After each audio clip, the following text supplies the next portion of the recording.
Alors, correction de l'exercice qu'on a vu en séance 4.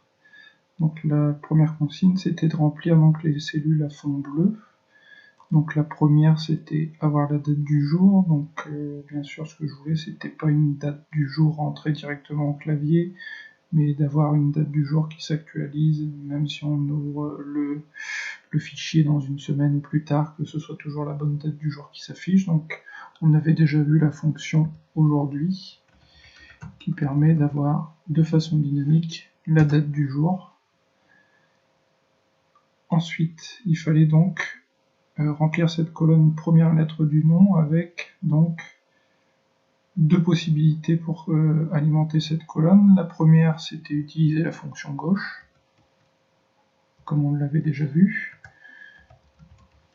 La fonction gauche qui a donc deux arguments. Premier argument, sélectionner la cellule dans laquelle on veut extraire du texte, du caractère, et en partant de la gauche de combien de caractères on veut extraire, et donc là en l'occurrence un seul caractère.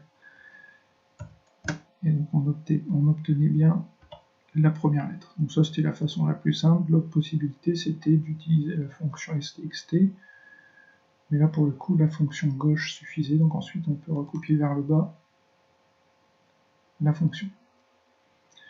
Pour les initiales, l'idée est globalement la même, c'est-à-dire on va extraire la première lettre du nom et on va venir y coller la première lettre du prénom.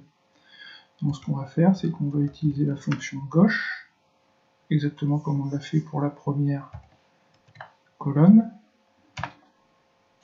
et on va tout simplement mettre un et utiliser la fonction gauche pour le prénom, exactement de la même manière, ce qui permet d'obtenir les initiales.